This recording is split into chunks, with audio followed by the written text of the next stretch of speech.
Salutations à toutes et à tous selon votre fuseau horaire. Ici Eliakim pour Cefa Productions et... C'est quoi ça? On frappe à la porte ou quoi? Bah non, c'est mon kick. Ça c'est un kick? Ok. On va devoir en parler. Un kick, ou alors une grosse caisse, c'est un des éléments percussifs les plus présents dans les différents styles musicaux de la planète. Mais parfois, il arrive que ce type de piste demande un tout petit peu plus d'amour pour être, agréable à l'écoute. Et c'est justement ce qu'on va voir dans cette vidéo, comment corriger un kick qui est un peu trop plat ou un peu trop pauvre.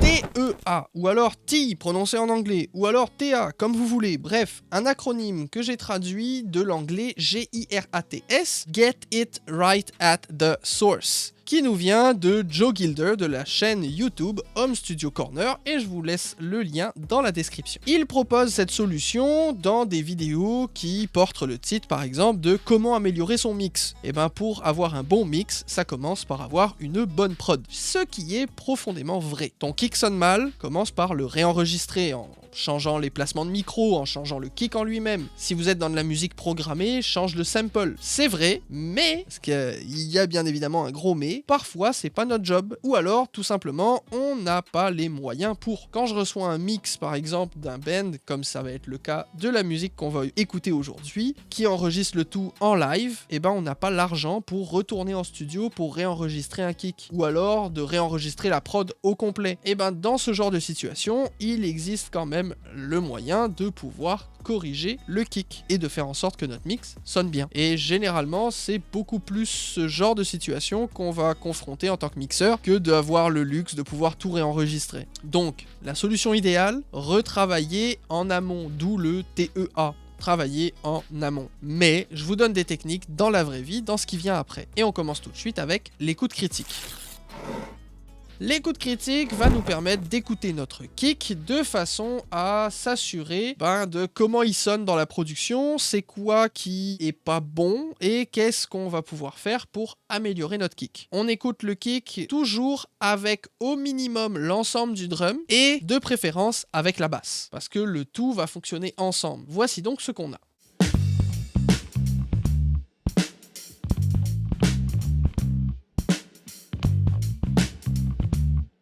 Un kick excessivement floppy avec très peu d'attaque et beaucoup trop de low mid, très muddy. Maintenant, il va falloir se poser les bonnes questions. Qu'est-ce qu'on va faire pour corriger ça? Il ne s'agit pas tout simplement d'utiliser une technique. Par exemple, on va booster 5 kHz, 7 kHz et puis on va avoir un kick très agressif, là, très snap. Si je fais ça, ça sonne comme ça.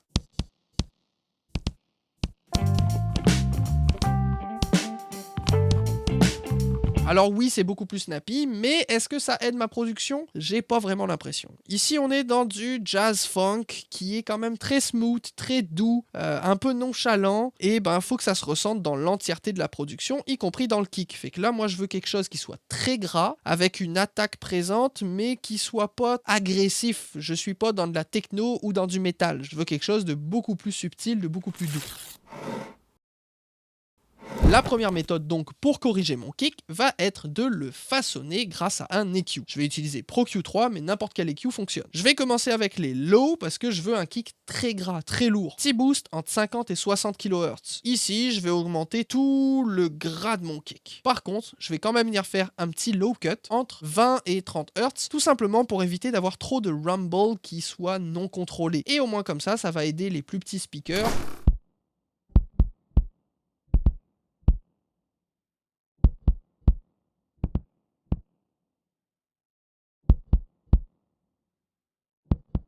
Attention de bien faire un gain match avec un façonnage de kick de cette façon-là. Quand on est en train de corriger un kick, on n'est pas juste en train de faire un mix assez subtil, ce qui veut dire que nos EQ vont être quand même assez drastiques et donc on va avoir des changements de volume. Il faut toujours s'assurer d'écouter le AB, donc avant, après EQ, au même volume.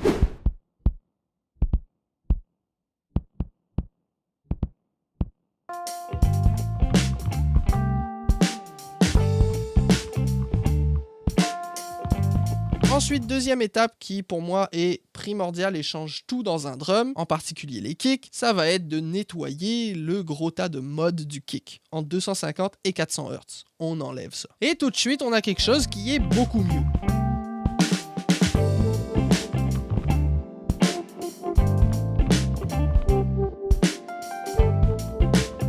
Maintenant, au niveau de l'attaque, je vais plutôt viser vers un 3 kHz pour avoir une attaque assez sec, mais qui soit pas trop aiguë, pas trop griche, pas trop dans l'agressivité. On veut une attaque qui soit quand même douce, mais présente. Et voilà, juste avec un premier shape d'EQ, on passe d'un kick très vide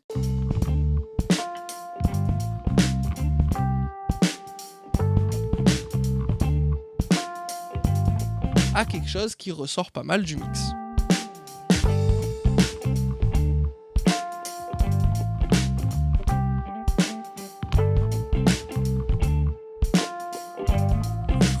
Est-ce que vous auriez des idées de sujets sur comment corriger quelque chose dans le mix? Dites-le moi dans les commentaires. Vous êtes nombreux à soutenir la chaîne et c'est un immense soutien. À toutes celles et ceux qui ne sont pas encore abonnés, je vous invite à le faire en cliquant sur le bouton et en activant la cloche. C'est un soutien énorme, gratuit et en vrai ça fait vraiment une énorme différence pour nous. Merci à toutes celles et ceux qui le feront. Sachez aussi que vous pouvez me retrouver sur Instagram @cefaprod.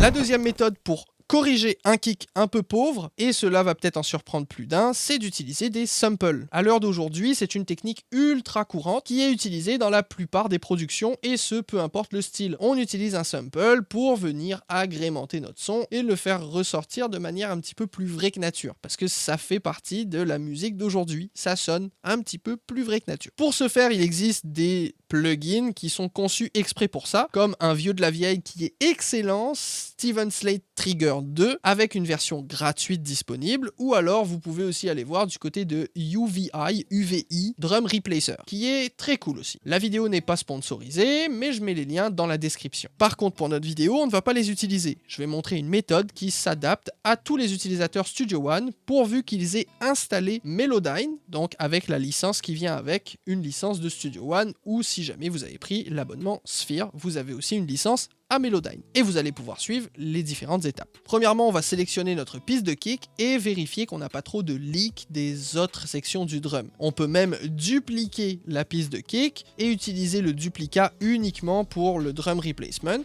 Donc venir utiliser un gate pour enlever l'entièreté du leak et n'avoir que l'attaque du kick à chaque fois. Ensuite, on va faire un CTRL+M tout simplement pour ouvrir Melodyne sur ce kick. On va s'assurer ensuite, une fois que Melodyne est ouvert, d'avoir l'algorithme percussif de sélectionner. Et ensuite, il ne reste plus qu'à ajouter un instrument virtuel, quel qu'il soit, un Pack TXT par exemple, ou alors moi, dans mon cas, je vais utiliser Modo Drum, et de faire juste un glisser-déposer de mon event audio qui contient Melodyne directement vers l'instrument virtuel. Ça va me créer un event MIDI avec le kick placé sur une note. Je vais m'assurer que ce kick là soit sur Do 1, parce que généralement c'est ici que le kick est par défaut dans la plupart des instruments virtuels. Et voilà, j'ai un kick virtuel disponible et je vais pouvoir comme ça choisir un sample. Ici arrive l'étape primordiale, bien choisir son sample, parce que c'est pas tout de rajouter donc un sample à notre kick acoustique, mais il faut encore que le sample fit la production. Par exemple ici, moi j'ai utilisé Modo Drum avec le kit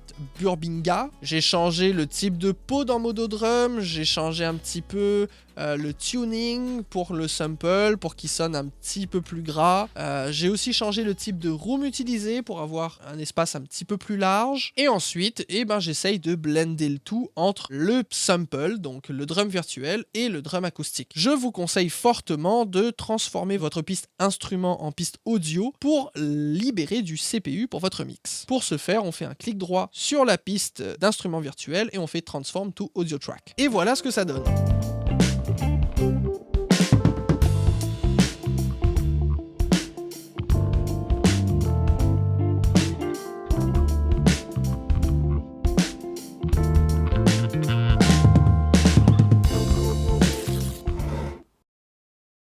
Maintenant, troisième étape pour corriger notre kick, ça va être de travailler l'enveloppe de notre kick. Donc sa balance entre son attaque, son sustain, etc. Cela va nous permettre d'avoir un kick beaucoup plus consistant et beaucoup plus présent tout au long de la production. On va pouvoir utiliser deux outils, soit un transient designer, donc qui va nous permettre d'augmenter l'attaque et de diminuer le sustain, ou l'inverse selon ce qu'on veut.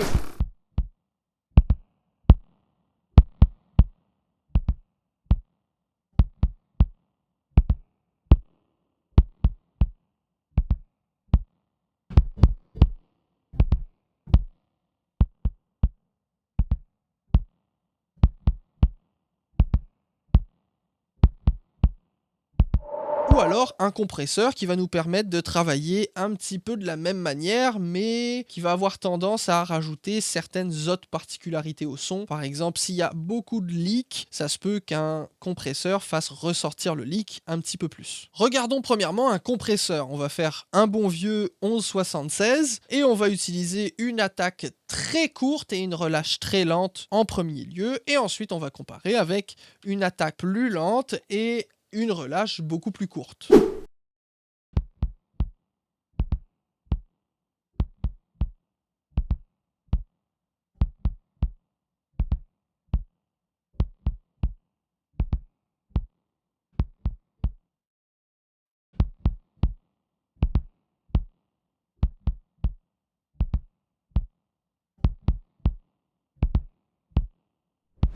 Le réglage sera donc à faire selon votre production, selon ce qui correspond le mieux à votre besoin. Ensuite, dernière étape de la correction de votre kick, réaliser un boss de kick. Au moins comme ça, on va pouvoir donner une couleur générale à l'ensemble de notre kick. Ici, on va pouvoir mixer les étapes d'avant, c'est-à-dire utiliser un EQ, de la compression, peut-être un transient designer, peut-être même de la saturation, bref, différentes techniques, mais ça s'approche beaucoup plus maintenant du mix du kick plutôt que de corriger comment est-ce qu'il sonne. Je vais donc vous laisser pour cette vidéo avec une version sans aucun traitement, avec juste le kick d'origine, ensuite avec traitement sur le kick d'origine plus sample, et finalement avec traitement du kick d'origine, sample et un boss mix du kick rapidement.